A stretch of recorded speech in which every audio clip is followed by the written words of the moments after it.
प्रभु, जो लोग हरि से विमुख हैं, भगवान में निष्ठा नहीं रखते, ऐसे लोगों के गति क्या होती है मुझे वो बताओ, और गति के साथ साथ इनके लक्षण भी बताना। जो हरि विमुख होते हैं, हरि विमुख को अगर दूसरी भाषा में मैं कहूं तो ऐसा कहने में कोई बुराई नहीं है। हरि विमुख मतलब तुम्हारे हृदय में ठाकुर जी के प्रति भक्ति नहीं है, ऐसा नहीं।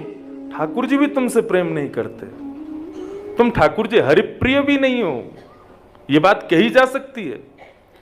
तो जो हरिप्रिय नहीं है, जो हरि विमुख हैं, उनके लक्षण क्या हैं ये भी मुझे बताइए, और उनकी गति क्या होती है ये भी मुझे बतलाइए। बंधुओं, आज के इस विषय को सुनिएगा, और यहां पर बताए हुए गति को तो चलो सब लोग जानते हैं कि जो हरि विमुख हैं वो उसको नरक जाना पड़ता है, आदि आदि, और भी दो चार गतियां बताई हैं वो सुनेंगे हम।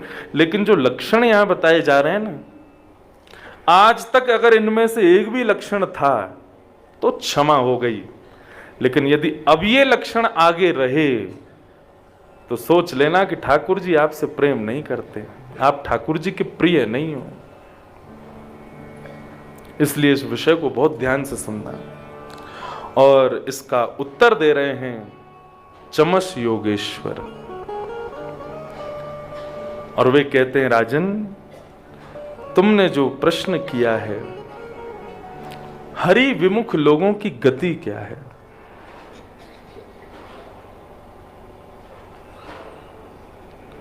हित्वा तया सचरिचित्ता गृहापत्य सुहेक्ष्यः तमो विचिन्त्य वासुदेव परांगमुख। जो लोग भगवान से विमुख हैं उनकी गति क्या है? नरक। कितने अभागे हैं वो लोग जो मानव देह प्राप्त करने के बाद भी ठाकुर जी के शरणागत नहीं होते। शरीरम स्वरूपम तथा वा कलत्वम रतश्चार रुचिरम धनम मेरु तुल्यम मनश्रेण लग्नम कृष्ण पादारविंदम ततः किम ततः किम ततः किम ततः किम। शरीर मिला है लेकिन उस शरीर से कभी ठाकुर जी की सेवा नहीं की। स्वरूप मिला है, रूप का मतलब एक प्रकार से गुण समझ लो, तुम्हें ठाकुर जी ने गुण प्रदान किए लेकिन उस गुण से कभी ठाकुर जी को सेवा अर्पित नहीं की। जब मैं छोटा था तो मेरी इच्छा रहती थी कि मैं बड़े होकर के गायक बनूंगा। ठाकुर जी कृपा से थोड़ा बहुत ठीक ठाक सुरीला गला है तो मैं इससे एक गायक बन जाऊंगा। लेकिन आज इस व्यासपीठ पर यदि बैठा हूं तो इसमें हमारे पूज्य नाना जी पंडित श्री कृष्णलाल शास्त्री जी, उनका बीच बीच में स्मरण करता हूं मैं कथा में। वो क्या बोले, लाला गा के कितने ने रिझावेगो, ज्यादा से ज्यादा 1,00,000 2 लाख लोग रीझ जाएंगे, लेकिन कल को तोते बढ़िया गावे वारो आगो फिर कहां जाएगो। और ये तो नियम है, कोई अच्छा आता है तो पुराने को जाना पड़ता है।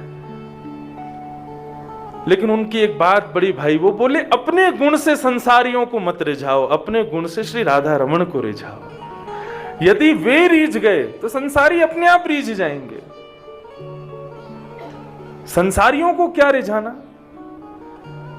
तो पे यदि गावे को गुण है, तो पे स्वर यदि है तो वह स्वर से ठाकुर जी को प्रसन्न करो। अष्ट सखाओं के जो 8 सखा हैं ठाकुर जी के, वहां पर ऐसा भाव प्रस्तुत करते हैं श्रीमद् वल्लभाचार्य जी महाराज के ठाकुर जी की प्राप्ति में जप तप नियम आसन ये सब बहुत जरूरी है, लेकिन उनमें एक बहुत विशेष एक और गुण है, क्या? स्वर। व्यक्ति जप से तप से आदि आदि श्रेणियों से ठाकुर जी को बहुत जल्दी प्रसन्न कर सकता है, लेकिन यदि उसके पास स्वर गुण है तो वो स्वर गुण से और तीव्रता से प्रसन्न कर सकता है। विराजन भाव से श्रवण करो। स्वर से ठाकुर जी शीघ्र प्रसन्न होते हैं। यदि स्वर अच्छा है तो उससे ठाकुर जी को रिझाओ। सूरदास जी महाराज के पास में एक गुण था, रचना का तो गुण था ही, गाने का तो गुण था ही, एक और गुण था उनके पास। क्या? कि वो सामने बैठे हुए व्यक्ति उनसे कुछ पूछते थे तो वो बिल्कुल सत्य बता देते थे कि इसका क्या निवारण है, ये कहां है, क्या है, कैसे, सब बोल देते थे। यहां तक की ये स्थिति थी कि सूरदास जी के घर के बाहर भीड़ी लगी रहती थी पूछने वालों की, हमारी भैंस कहाँ चली गई, हमारो बकरा खो गो, कहाँ मिलेगो, हमारो बालक नहीं मिल रहा है, या को कहा होगो, बेटा को ब्याह कहाँ थे होगो। सूरदास जी सब बता देते थे। तुम्हारी भैंस वहां चल रही है और तुम्हारे बेटे का ब्याह उत्तर दिशा में इस नगर से होगा, तुम्हारी बहू ऐसी आएगी, सब बता देते थे। सूरदास जी के चरित्र में आता है। उनके पिताजी सोचते थे, बोले इतनी लंबी लाइन लगी रहती सूरदास जी से मिलने वालों की, अगर सूरदास एक व्यक्ति का 1 रुपया दक्षिणा रख ले कि भाई इनको ये बताने का 1 रुपया, तो हमारे घर में जो इतना था, इतनी दीनता है, दैन्यता है, सब ठीक हो जाएगी। सूरदास जी के पिताजी ने कहा कि आप थोड़ा सा कुछ ले लिया करो, तो अपने बताने का एक गुण भगवान ने दिया है, तो इससे थोड़ा सा संसार के लोगों से धनवन ले लिया करो, घर चल जाएगा।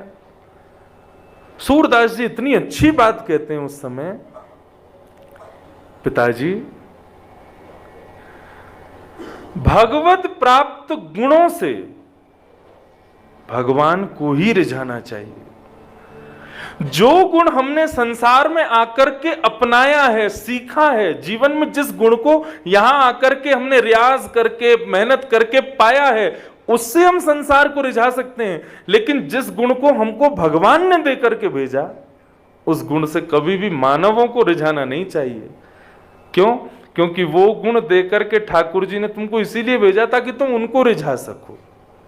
जैसे कि स्वर का गुण मिला, तो गुण, अब मैंने संगीत नहीं सीखा कहीं भी, लेकिन भगवत कृपा से हमारे यही सब गुरुजन हैं जितने बैठे हैं आपके पीछे, यही सब सिखाते हैं। हमारे प्रेम भैया यही बताते हैं क्या गाना है, कौन सा राग कैसे गाना है। एक बार बता देते हैं, मुझको याद हो जाता है कि कौन सा राग कैसे गवेगा। इसका मतलब, और इस गुण से यदि मैं आप लोगों को रिझाने का प्रयास करूं तो ये चोरी नहीं है तो क्या है? ठाकुर जी ने वो दे करके भेजा मुझको कि मैं उनको रिझाऊं और उससे तुमको रिझाऊं, तो फिर ये चोरी नहीं है तो क्या है? हां, यहां रह करके इस संसार में आके जो गुण मैंने सीखा उससे मैं आपको रिझा सकता हूं। तबला बजाना किसी को जन्म से नहीं आता, सीखना पड़ता है। गुरुदेव बताएंगे कैसे ताल लगती, कैसे क्या है, वो सब बजाना सीखना पड़ता है, उससे आप रिझा सकते हो। आगे वाद्य बजाना, वाद्यों को ही क्यों लें, बाकी सब चीजों को लो। जो भी कुछ आपने यहां आकर के सीखा उससे मानव सेवा करो, मानवों को रिझाओ। लेकिन तुम्हारे पास जो भी गुण ठाकुर जी ने दिया है जन्म से, प्रयास करो, सोचो उससे ठाकुर जी को कैसे रिझाया जाए। क्योंकि वो ठाकुर जी ने इसीलिए तो दे के भेजा है कि ताकि तुम उससे उनकी सेवा करो। सूरदास जी बोले, पिताजी क्षमा करें, मैं इस गुण से धन नहीं कमा सकता, क्योंकि ये गुण तो ठाकुर जी ने जन्म से दे करके भेजा है मुझे। तब उनके पिता ने कहा, तो फिर एक काम कर, ये रोज रोज की इतनी भीड़ हम अपने घर में नहीं देख सकते, तू बाहर जाकर आकर। सूरदास जी गृह त्याग करके चले गए। तब श्रीमद् वल्लभाचार्य जी की कृपा हुई, उनके शरणागत हुए, गोवर्धन नाथ के शिष्य बने और अपने उस गुण से उन्होंने ठाकुर जी की रचनाएं करना शुरू किया। ठाकुर जी की लीलाओं का दर्शन करते थे श्री सूरदास जी। नेत्र नहीं थे, लेकिन ठाकुर जी की रूप माधुरी का, ठाकुर जी की लीला माधुरी का जैसा वर्णन सूरदास जी ने किया, किसी ने नहीं किया। क्यों? भगवत प्राप्त गुण का ठाकुर जी के चरणों में ही प्रयोग किया। बिना गुण के ठाकुर जी किसी को नहीं भेजते। कोई तो गुण होगा, खोजो और लग जाओ ठाकुर जी की सेवा में।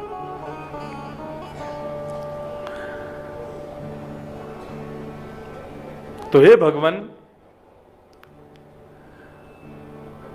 मुझे बताइए कि उन अभागों के लक्षण क्या है जो भगवत विमुख होते हैं। उनकी गति तो नरक ही है। वो नरक से नहीं बच पाएंगे। लेकिन उनके गुण क्या होते हैं मुझे वो भी बताओ। तब यहां पर गुण बता रहे हैं, ध्यान से सुनना। कर्मण्य कोविदास्तब्धा मूर्खा पंडितमानिनः वदन्ति चाटुकान् मूढ़ा यया मत्वा किरोत्सुका। बहुत ध्यान से सुनना। पहले 5 लक्षण बताए। पहला लक्षण क्या है? कर्मण्य को विदा। भगवत मूढ़ व्यक्ति का, भगवत विमुख व्यक्ति का पहला लक्षण है कि वो, उसको कर्म का ज्ञान नहीं है, विवेक नहीं है। क्या करना चाहिए, क्या नहीं करना चाहिए, कौन सा कर्म श्रेष्ठ है, कौन अकर्म है, कौन विकर्म है, ये सब उसकी जानकारी में नहीं होता।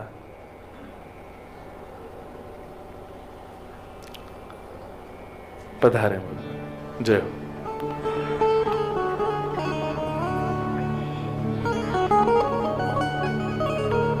हाँ विराज जाए, यहां विराज जाए, ऊपर आ जाए।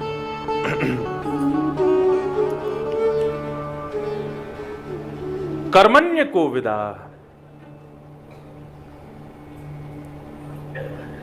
सब लोग इधर देखो, इधर देखो, इधर देखो, मेरुदंड सीधा करके बैठो, बिल्कुल ध्यान से श्रवण करो। भगवत विमुख व्यक्ति का पहला लक्षण क्या है? वो कर्म के प्रति ज्ञान नहीं रखता। मुझे क्या करना चाहिए, क्या नहीं करना चाहिए। 2 बातें हैं। एक तो कहते हैं भोलापन, भोलापन वाली बात नहीं हो रही यहां पे। जैसे कि कल भोंदू की कथा अधूरी रह गई थी, बापू आ गए थे, भोंदू बेचारा वो रोटी अपनी ठाकुर जी को खवा दी। वो पूरी कथा है, अब उसमें बाद में जाऊंगा।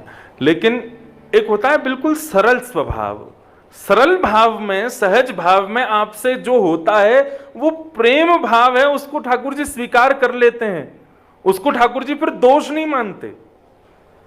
दोष का मतलब क्या है? आप जानते हो, आपने कथा में कहीं पर सुन लिया कि ये नहीं करना चाहिए, माता पिता कहते हैं, गुरुजन कहते हैं कि ये कार्य करने योग्य नहीं है, इसको त्याग दो, लेकिन फिर भी इतनी जगह से सुनने के बाद भी, इतने गुरुजनों की आज्ञा के बाद भी उस क्रिया को जबरदस्ती करते हैं। ये भगवत विमुख व्यक्ति का पहला लक्षण है। अदबद के करते हैं, जिद में करते हैं, क्योंकि दूसरा लक्षण यही है। क्या? स्तब्धा। स्तब्धा मतलब जिद्दी होते हैं भगवत विमुख व्यक्ति। पहला लक्षण क्या है? कर्म ज्ञान नहीं होता। दूसरा लक्षण भगवत विमुख का है, वो जिद्दी होते हैं, अपनी बात मनवाने के लिए कुछ भी कर सकते हैं।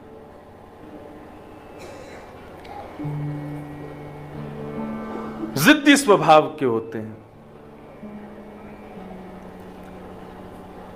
कई जगह कथा होती है महाराज, तो यजमान कहते हैं मंच पे बांस लगाओ। क्यों लगाएं? बोले हमने महात्मा में सुना है कि वो धुंधुकारी जो था बांस में आकर के बैठा था, 7 दिन सुन के बांस की एक एक ग्रंथि फटी थी, तभी जो है उसको मुक्ति मिली थी, और वो ऐसे ही होना चाहिए, तो आप भी लगवाओ। हम कहेंगे अरे भाई ठीक है, धुंधुकारी के समय की वो बांस लगाया नहीं था, कथा में ही पंडाल में बांस था तो उसी में आके बैठ गया था, क्योंकि भागवत के महात्मा वर्णन है कि कथा का वेग इतना था कि वो धुंधुकारी की आत्मा टिक नहीं पा रही थी, कथा में रुक नहीं पा रही थी, तब वो बांस में जाके बैठा। और 7 दिन की कथा सुनने से एक एक ग्रंथि, उसकी ग्रंथि बांस की नहीं फट रही थी, उसके जो पापों की ग्रंथियां थी वो फट रही थी। अरे महाराज आप तो यूं कह रहे हो, पिछले व्यास आए थे उन्होंने तो लगवाया था। और जिद करके महाराज बांस लगवा ही लिया। मैंने भी दूसरे दिन जिद करी, मैंने कि एक दिन की कथा हो गई, ग्रंथि क्यों नहीं फटी इसकी? इसका मतलब तुम्हारे पितृ मुक्त नहीं हो रहे। मैंने 7 दिन में अगर ये बांस नहीं फटा तो तुम तो मुझे दोष दोगे कि आपने ऐसी कथा सुनाई कि हमारे पितृ मुक्त ही नहीं हुए। जिद्दी, ये भगवद विमुख व्यक्ति का दूसरा लक्षण है। पहला लक्षण कर्म ज्ञान नहीं है, दूसरा लक्षण स्तब्धा, जिद्दी, और तीसरा लक्षण क्या बता रहे हैं? मूर्खा पंडित मानिना। होते तो मूर्ख हैं लेकिन दिखाते ऐसा है कि बहुत विद्वान है, बहुत अपने आप को पंडित दिखाते हैं, ज्ञानी बताते हैं, हम बहुत जानते हैं। जानकारी कुछ भी नहीं है लेकिन अपना रहन सहन, करनी चलनी फिरनी ऐसी रखेंगे कि उनको देख के लगेगा इनसे बड़ा ज्ञानी कोई नहीं है, इनसे बड़ा जानकार कोई नहीं है इस भाव का।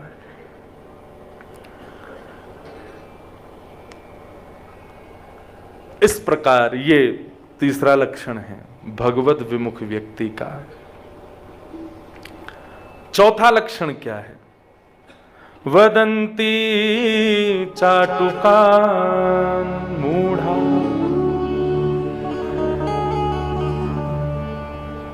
चापलूसी करते हैं भगवत विमुख व्यक्ति।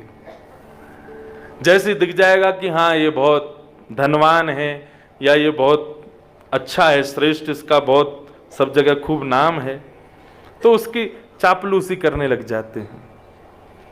ये उसका चौथा लक्षण है। उसके पीछे पीछे घूमेंगे कि हाँ इसके संग रहने से हमारा भी यश होगा, हमारा भी नाम होगा, हमारा भी खूब, सब लोग जानेंगे कि अरे इनके कहने से ही सब काम होते हैं, इनसे ही सब कुछ होता है। ये भगवत विमुख व्यक्ति का लक्षण। और यया माध्वा गिरोत्सुका, पांचवा लक्षण बताया, उनको ज्यादा कथा सुनने आदि में रुचि नहीं होती। तो काय में रुचि होती है? बोले कंचन कामनी की चर्चा में बहुत रुचि होती है। जहां पर ये चर्चा चल रही हो पैसा कैसे कमाया जाए, कहां से पैसा आ जाएगा, मेहनत नहीं करनी पड़े, और कामनी तो आप सब समझ ही गए हो, इस तरीके की चर्चाओं में जिनकी बहुत रुचि होती है, ये भगवत विमुख व्यक्ति का पांचवा लक्षण है। मैंने एक बात शुरुआत में ही कही कि ये भगवत विमुख व्यक्तियों के लक्षण हैं, और तो और ये उनके भी लक्षण हैं जिनको हरि प्रिय नहीं समझते, जिनसे ठाकुर जी प्रेम नहीं करते। स्नेह कर सकते हैं लेकिन प्रेम नहीं कर सकते, अपना नहीं बना सकते ठाकुर जी। तो कौन कौन से लक्षण हुए? पहला लक्षण कर्म का ज्ञान नहीं होता। दूसरा लक्षण जिद्दी होते हैं, स्तब्धा। तीसरा लक्षण होते तो मूर्ख हैं लेकिन दिखाते क्या हैं? बहुत विद्वान हैं, बहुत पंडित हैं, बहुत ज्ञानी हैं। चौथा बताया चापलूसी करते हैं, और पांचवा बताया कंचन कामनी की बातों में उनकी रुचि बहुत ज्यादा होती है। और इतना ही नहीं, फिर आगे और बता रहे हैं और कौन कौन से गुण होते हैं। रजसा घोर संकल्पा, रजोगुण प्रवृत्ति होने के कारण भयंकर डरावने संकल्प लेते हैं भगवत विमुख व्यक्ति। कैसे संकल्प लेते हैं? अभी जाता हूं, क्या करेगा? बोले कि उसने जो है मेरे भाई को गाली दी, तू क्या करेगा? बोले मैं जाके उसका सर धड़ से अलग कर दूंगा। लगी शर्त? बोले शर्त लग 500 की, उसका गला काट के आऊंगा, उसको बीच रास्ते में थप्पड़ मार के आऊंगा, उसको ऐसा कर दूंगा, वैसा कर दूंगा। ऐसे डरावने संकल्प लेते हैं भगवत विमुख व्यक्ति। तू जानता नहीं है अभी मुझे कौन हूं मैं, पूछ लियो यहां किसी से भी कि मैं कौन हूं, मेरा नाम क्या है। इस प्रकार से डरावनी बातें करते हैं, संकल्प करते हैं अपनी रजसा प्रवृत्ति होने के कारण। ये भगवत विमुख व्यक्ति का लक्षण है। भगवत प्रेमी व्यक्ति वो ऐसी परिस्थिति में कभी ये नहीं कह सकता कि तू मुझे अभी जानता नहीं है, मैं तुझे देख लूंगा, मैं कौन हूं, मैं क्या हूं। इस तरीके की बातें कभी भगवत प्रेमी व्यक्ति के मुख से नहीं निकल सकती। ये तो भगवत विमुखी ही होता है। घोर संकल्पा, भयंकर घनघोर डरावने संकल्प लेता है, ऐसा कर दूंगा, ये कर दूंगा, होता कुछ नहीं है उससे। एक व्यक्ति बैठे थे, 4-5 लोग, तो एक कह रहा, बोले मैंने जो है एक आदमी को इतना मारा, वो बोला एक मैंने इसको इतना मारा, एक दूसरे की सुन सुन करके कह रहे थे जिसने ज्यादा लोगों को मारा होगा वो ज्यादा श्रेष्ठ। एक बोला, वो तुमने तो केवल मारा, मैंने तो इतने लोगों को जान से खत्म कर दिया। कितने? बोले 15-16। बोले 15-16 लोगों को जान से मार दिया? बोले हाँ बिल्कुल खत्म। बोले तू अभी तक फिर जिंदा क्यों, तू अभी तक जेल क्यों नहीं गया? बोले 15-16 मच्छर मारे थे मैंने, आदमी नहीं मारे थे। घोर संकल्पा, ये भगवत विमुख व्यक्ति का लक्षण है। काम का, सदैव जिनके हृदय में केवल और केवल काम वासना ही विद्यमान रहती हैं, उठते बैठते जागते सोते हंसते खाते पीते हर स्थिति में कभी भी इस स्थिति से जो दूर नहीं होते हैं, ये भगवत विमुख व्यक्ति का लक्षण है। और अहिमन्यवाह, सर्प के समान क्रोधी होते हैं भगवत विमुख लोग। सर्प का क्रोध कैसा होता है?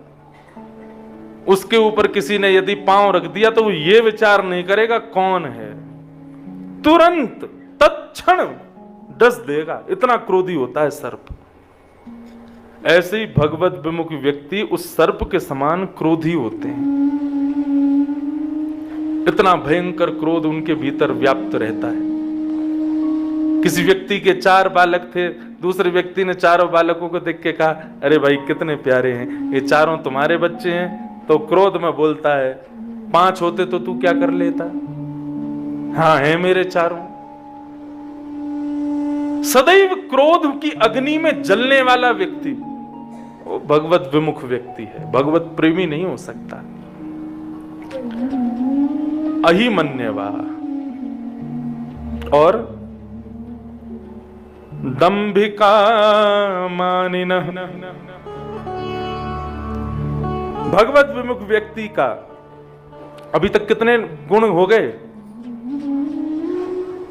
नहीं, 7 गुण हो गए, है ना? ध्यान से सुना करो।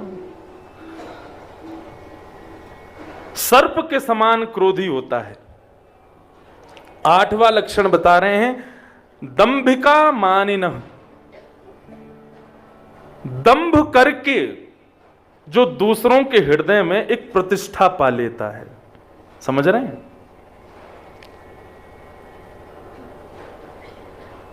वैसे तो बालक को खिलाते रहेंगे गोद में, लेकिन जैसे दिख जाएगा कोई आ रहा है तुरंत उस बालक को दूर कर देंगे, माला लेके हाथ में बैठ जाएंगे। हम तो भजन करते हैं, हम तो नित्य भजन में ही रहते हैं। 1.25 लाख माला रोज करता हूं, नाम जप के बिना तो मेरा काम चलता नहीं। सुबह सुबह कोई मिलने जाए, बोले महाराज जी आपको प्रणाम, हमें था कि आप कहीं विश्राम में ना हो इसलिए हम थोड़ा देरी से। नहीं, मैं तो सुबह उठ गया था 3:15 बजे, 3:15 बजे से ही नारायण भगवान से मेरा कनेक्शन चल रहा था, उन्हीं का स्मरण कर रहा था मैं। इस प्रकार से जो दंभ फैला करके दूसरों के हृदय में अपना मान प्रतिष्ठा बनाने का प्रयास करते हैं, हरि विमुखा, वो हरि विमुख लोग हैं। ये 8वां लक्षण। 9वां लक्षण क्या है?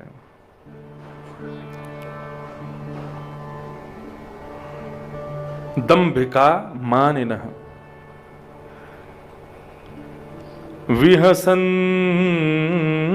विहसन्त्यच्युता प्रियान्, अच्युत के जो प्रिय हैं, भगवान के जो अति प्रिय हैं, ऐसे भगवत प्रियों का जो मजाक उड़ाते हैं, ये भगवत विमुख लोगों का 9वां लक्षण।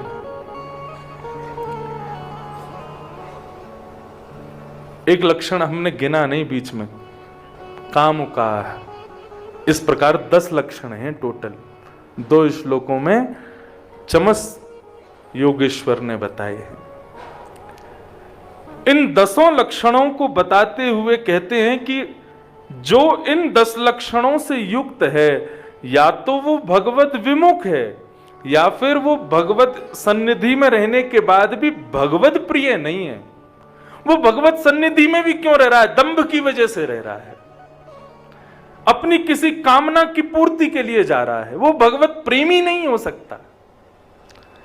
इसलिए भूल करके भी यदि इन 10 में से कोई लक्षण यदि आ गया हो तो बद्रीनाथ में उसकी तिलांजलि दे करके जानी है। एक बार और बस उसकी हिंदी बता दे रहे हैं कौन कौन से लक्षण, फिर से सुन लो।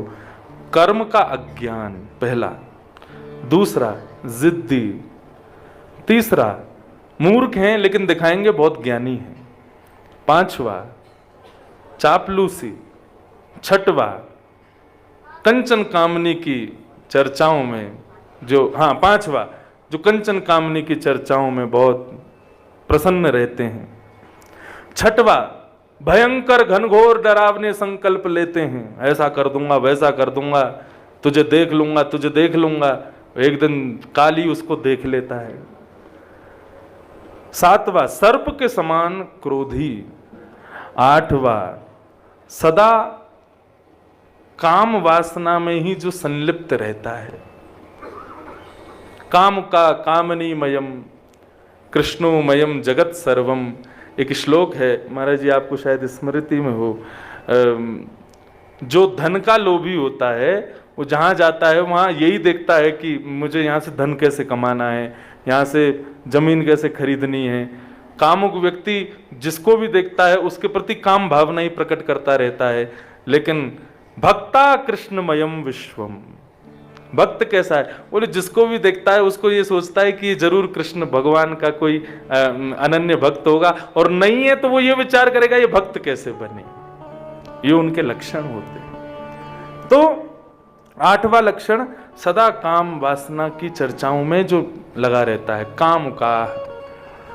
9वां दंभ दिखाकर के दूसरों के हृदय में जो सम्मान बनाता है। और 10वां लक्षण अच्युत प्रिय लोगों का जो मजाक उड़ाता है, भगवत प्रियों का जो अपमान करता है, उनका जो मजाक उड़ाता है। ये 10 लक्षणों से युक्त जो है वो भगवत विमुख है, वो भगवत प्रिय कभी नहीं बन सकता। इसलिए भूल करके भी इन 10 से बचने का प्रयास करो। एक भाव में गाया करता हूं ना, आदत बुरी सुधार लो बस हो गया भजन। मैं तो एक प्रैक्टिकल भी करवाता हूं अपनी कथा में। क्या? यदि आप किसी के संग यहां कथा सुन रहे हो तो आप लोग भी कर सकते हो। जैसे आपका कोई पार्टनर हो, संग में पत्नी आई है या भाई आया है, जो भी आया है, तो आज एक लीला करके देखना। क्या? एक एक पर्चा दोनों लेकर के बैठ जाना और एक दूसरे के दुर्गुणों को लिखना शुरू करना। पति को पत्नी में जितने भी दुर्गुण दिखते हैं सब लिख दे, और पत्नी को पति में जो जो दिखते हैं वो सब लिख दे। जो दिखते हैं वही लिखना, जो तुम सोचते हो वो मत लिखना, क्योंकि सोचने पर सोच तो कुछ भी सकते हो।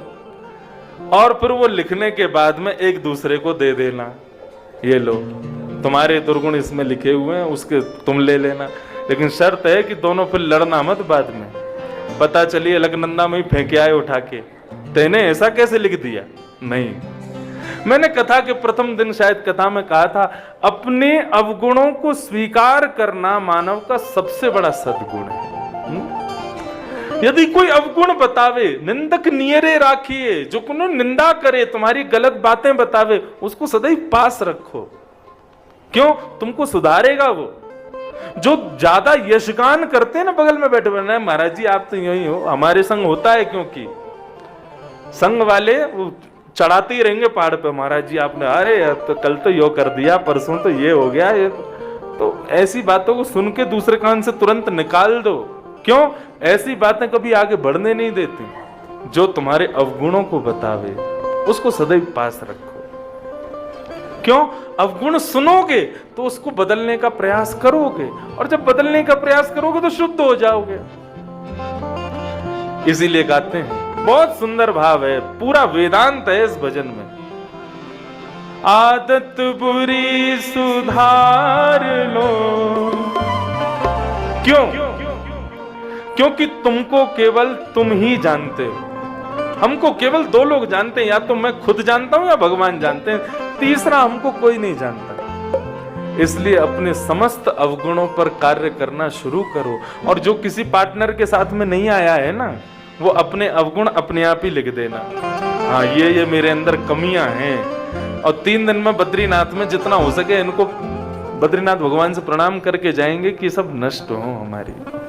मन की तरंग मार लो, बस हो गया भजन हो। मन की तरंग मार लो, बस हो गया भजन। मन की तरंग मार लो, बस हो गया भजन हो। मतलब इस पद का भाव इतना बढ़िया है, मन की तरंग मार लो बस हो गया। मतलब जैसे तुम्हारा आज कुछ खाने का मन कर रहा है, आज ये कुछ चटपटा सा मिल जाए या ऐसा कुछ मिल जाए, और आप उस समय अपनी जिह्वा को बोलो नहीं नहीं खाना, ये सब नहीं खाना, सेब खाओ, संतरा खाओ, ये सब खा करके पेट भर लेना, तो आपका वो सेब संतरा खाना ही भजन हो जाएगा। आपकी त्वचा की इच्छा हो, बहुत गर्मी हो रही है, अरे कहीं एसी लगवा दूं, कहीं कुछ कोई व्यवस्था करवा दूं, पंखे से मन नहीं भर रहा है, पंखे से मतलब इतना है पसीने नहीं आ रहे, लेकिन आपको एसी चाहिए, और आप जानबूझ के उस समय कहो नहीं, नहीं पंखे में ही बैठेंगे, एसी नहीं चाहिए। एसी ना लगवाना भी भजन है। अपनी मन की इच्छाओं का दमन भजन के समान है। और दूसरा भजन क्या है? अपनी बुरी आदतें जितनी भी हैं धीरे धीरे उन सबको नष्ट करना शुरू करो, खत्म करना शुरू करो, उनको समाप्त करना शुरू करो, वह भी भजन है। तो इसलिए बंधुओं, आज जब यहां से हम लोग 2 दिन बाद लौट करके जाएं अपने अपने घर, तो कम से कम बद्रिकाश्रम से लौटे तो पूर्ण पवित्र होकर के जाएं। मन में कहीं ये बात ना रह जाए कि ये अवगुण अभी भी मेरे अंदर विद्यमान है। इसी की प्रार्थना करके जाओ। मन से सही विचार लो, बस हो गया भजन हो। मन से सही विचार लो, बस हो गया भजन। मन की तरंग मार लो, बस हो गया भजन।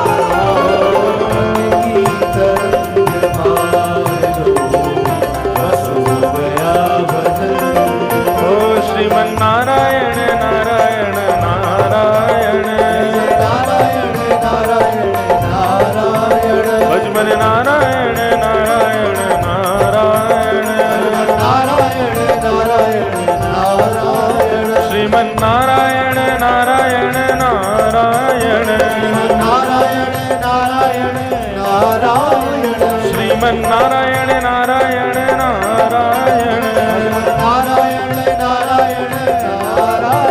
श्रीमन नारायण नारायण नारायण नारायण नारायण नारायण भजमन नारायण नारायण नारायण नारायण नारायण नारायण श्रीमन नारायण नारायण नारायण नारायण नारायण नारायण भजमन नारायण नारायण नारायण नारायण नारायण नारायण बद्री नारायण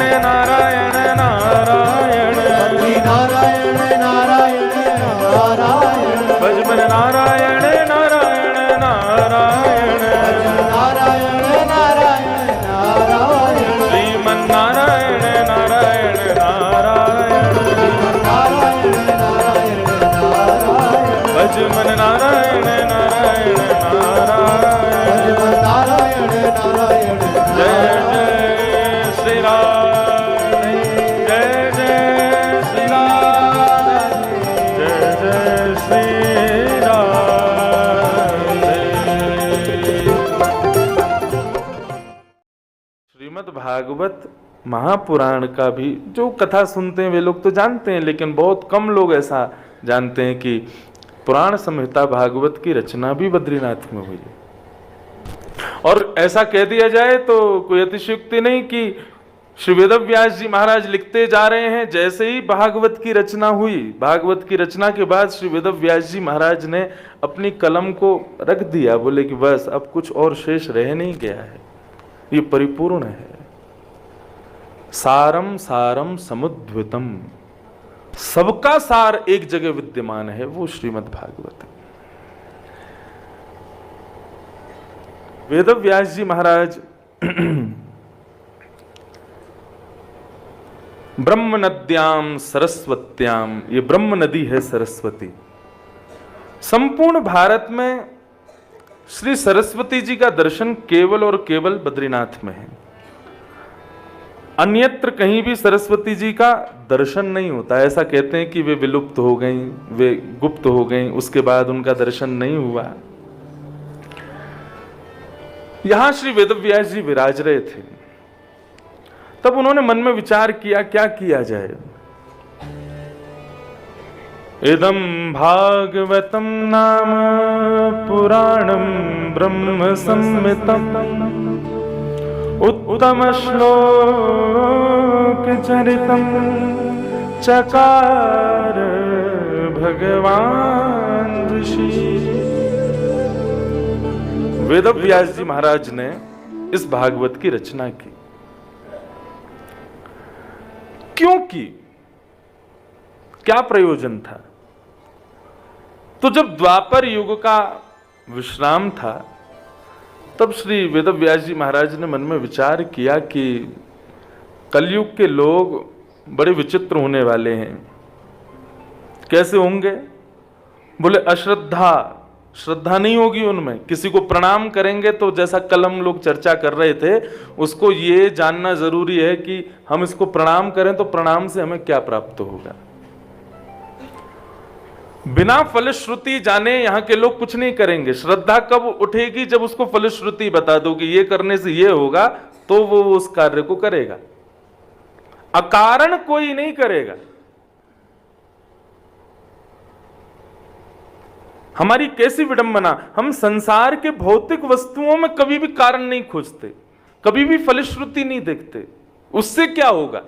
और कोई बता भी देना ये करने से पाप होगा तो भी हम अनसुना कर देते हैं। लेकिन भगवत कार्यों में हमको पहले ये जानना बहुत जरूरी है कि इससे हमें प्राप्त क्या होगा। कितने स्वार्थी हम। तब श्री वेदव्यास जी महाराज ने विचार किया कि इन कलयुगी मानवों की बुद्धि को ठिकाने लगाने के लिए क्या किया जाए। तब उन्होंने रचनाएं करना प्रारंभ किया। तो एक वेदम चतुर्विधम, पहले प्रणव एक ही वेद था, उसको चार वेदों में परिणत किया। ऋग्वेद, यजुर्वेद, सामवेद, अथर्ववेद। तानपुरा चला दो बस, बाकी कोई जरूरत नहीं।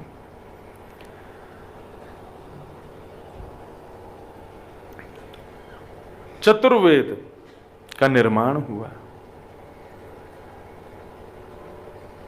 लेकिन वेद में नियम बना दिए कि जो शिखा रखते हैं, जो जनेऊ धारण करते हैं, जो त्रिकाल संध्या करते हैं, गायत्री उपासना करते हैं, वही वेद के अधिकारी हैं। वेदव्यास जी महाराज ने विचार किया, इससे तो केवल एक ही वर्ग का या कुछ सीमित लोगों का ही कल्याण हो पाएगा। तब वेदव्यास जी महाराज ने पुराणों के रूप में पंचमो वेद उच्यते, महाभारत और पुराणों को लिखना प्रारंभ किया। 18 उप पुराण लिखे, 17 महापुराण लिखे। लेकिन इतने सब रचनाएं के बाद भी हृदय अशांत है, शांत नहीं हुआ। हृदय की अशांति का कारण क्या होता है?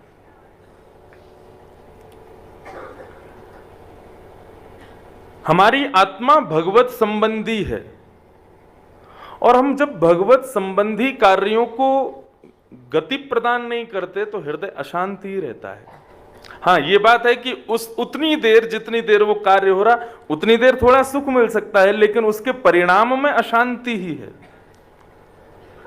संसार का कोई भी कार्य देख लो उठा के, उसका अंत अशांति ही है। भगवत विमुख कार्यों में अशांति ही मिलती है। तो क्या ये जो कुछ भी लिख रहे थे वेद व्यास जी, क्या वो भगवत विमुख था जो उनकी हृदय अशांत था?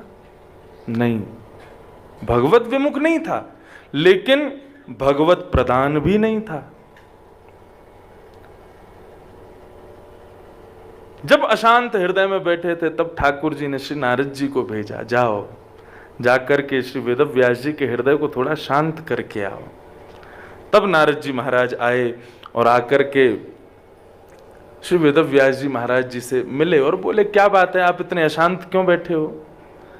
बोले, मैंने देखिए ना कितना कुछ लिख दिया मैंने, 17 महापुराण लिख दिए, 18 उपपुराण लिख दिए, 4 वेद लिख दिए, महाभारत लिख दी। इतना सब कुछ रचना के बाद भी मेरा मन तृप्त क्यों नहीं हो रहा है?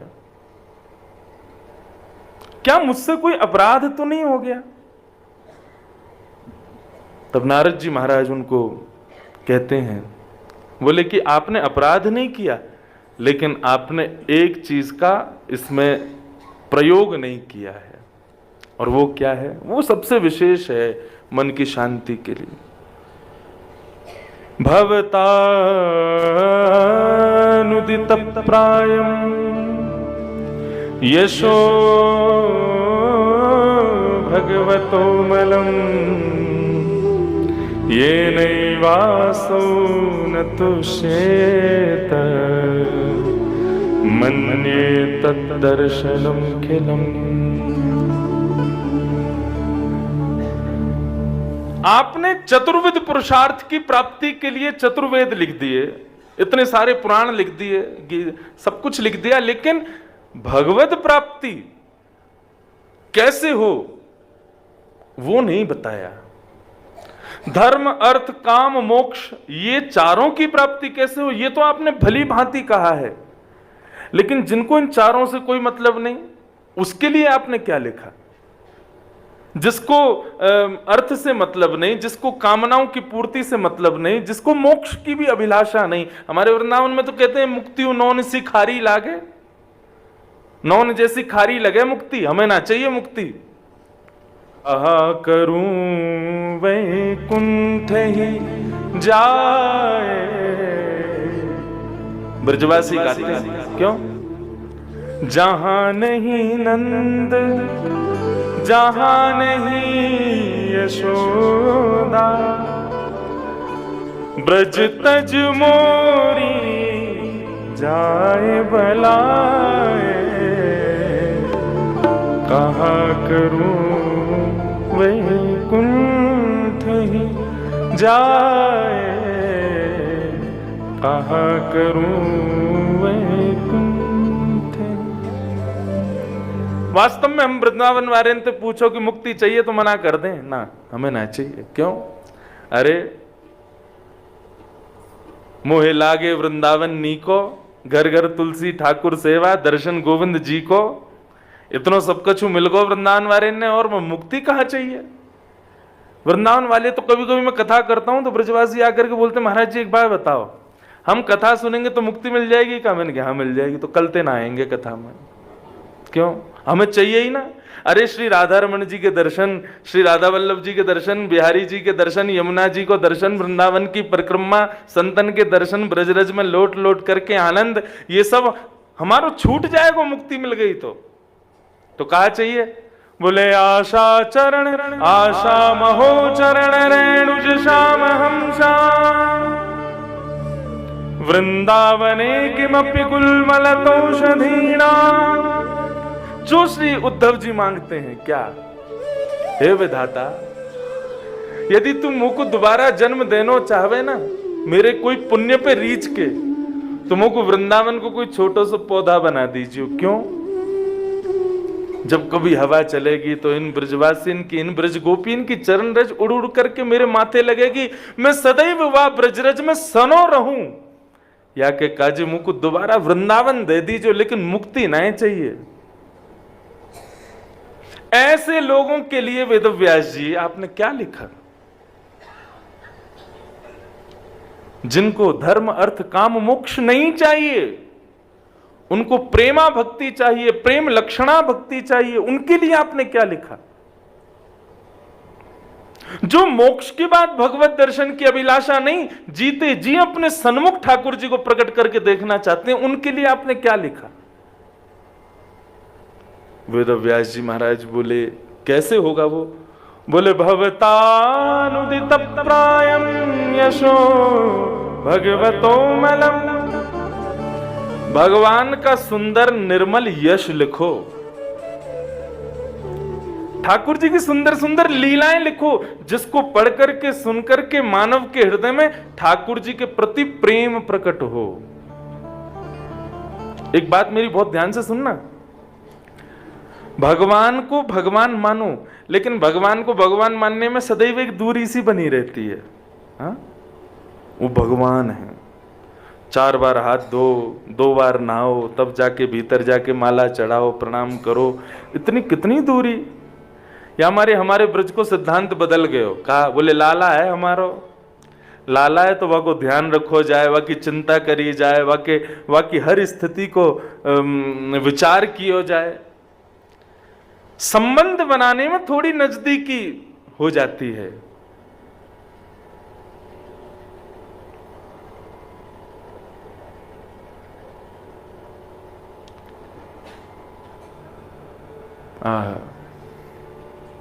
एक व्यास जी एक गजल गा रहे थे, मुझे एक ही लाइन याद है, और थोड़ा करीब हो जाता, और थोड़ा करीब हो जाता। अब आगे की लाइन क्या है मुझे याद नहीं, लेकिन ठाकुर जी सदैव हम यही भाव तो रखते, थोड़े और पास आ जाएं हमारे।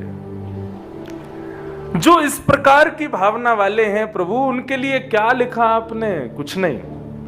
आपने सब जगह भगवान को केवल भगवान बताया, उनके निर्मल यश को नहीं बताया, जिसको सुनकर के कोई उनको अपना पुत्र माने, कोई उनको अपना पति माने, कोई उनको अपना सखा माने, भाई माने। ये संबंध युक्त प्रेम मानव के हृदय में प्रकट हो, उसके लिए आपने कुछ नहीं लिखा। ऐसा कुछ लिखिए जिससे मानव के हृदय में प्रेम प्रकट हो। कैसे लिखा जाए? तब समाधि नानुस्मर तद्विचेष्टितम। समाधि में बहुत ताकत है। समाधि लगाइए, इस समाधि के प्रताप से मैं नारद दासी पुत्र आज नारद बन गया, भगवान का एक परम भक्त बन गया। आप समाधि लगाओ। तब वेदव्यास जी महाराज ने इसी सरस्वती के तट पर समाधि लगाई है। वहां देखी होगी आपने, गणेश जी की भी गुफा है। गणेश जी भी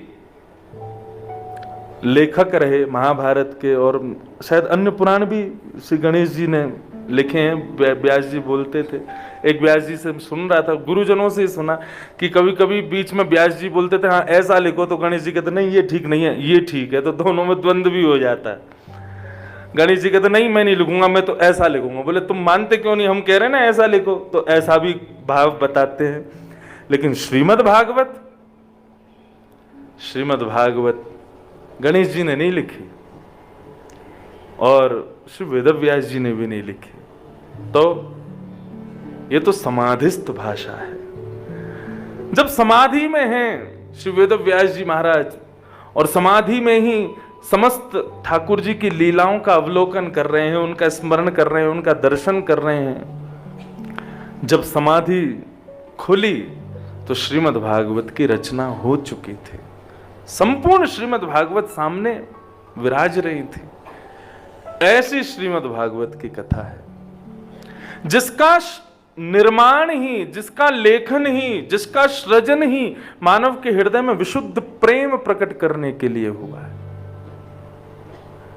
आज राधा रानी को स्मरण किया तो कहीं किसी के हृदय में यह भाव ना आया हो कि केदार क्षेत्र नारायण की भूमि और राधा रानी का स्मरण। अरे वृंदावन में प्रेम भक्ति प्रेम लक्षणा को प्रादुर्भाव किया ही श्री किशोरी जी ने है, और श्रीमद् भागवत प्रेम प्रकाश, प्रेम उद्गार का ही प्रसंग है, वो किशोरी जी की कृपा से ही हो सकता है। कभी कभी लगता है समाधिस्थ भाषा है श्रीमद् भागवत, वेद व्यास जी ने समाधि लगाई, जो जो चिंतन किया वो सब लिख दिया, सामने अपने आप प्रकट हो गया। ऐसे कैसे प्रकट हो गया? किसी ने तो लिखा होगा। तो कहीं ऐसा लगता है श्रीमद् भागवत में किशोरी जी का नाम नहीं है, कहीं भी राधा रानी का नाम नहीं है। तो कभी कभी ऐसा भाव आता है कि कहीं किशोरी जी तो नहीं लिख गई थी पूरी भागवत। जितनी देर समाधि में रहे हों उतनी देर किशोरी जी ने ही सृजन किया हो। ये सब मन के भाव हैं, मन के विचार हैं, लेकिन ये जो भी हैं, जिसने भी इनको रचा है, वेद व्यास जी की ही मूल रचना है। ये हमारे प्राणों से भी प्रिय है, और प्रियतम से प्रेम हो वही इसका मूल सिद्धांत है। यदि कोई व्यक्ति चाहे कि कथा कराने से मेरा बहुत यश हो जाए, मेरा बहुत नाम हो जाए, मुझे बहुत संपत्ति मिल जाए, भगवान मुझ पर कृपा कर दें, ऐसा ऐसा कुछ हो जाए, इन सब के लिए हाथ जोड़ के विनती, कथा मत कराना। आप नाम, प्रतिष्ठा, यश, वैभव, कीर्ति ये सब अपने कर्मों से प्राप्त कर सकते हैं। भागवत के कराने में एक ही उद्देश्य होना चाहिए, और वो है प्रेम ठाकुर जी से, बस और कुछ नहीं। तो इस प्रकार इस क्षेत्र में श्रीमद् भागवत की रचना हुई।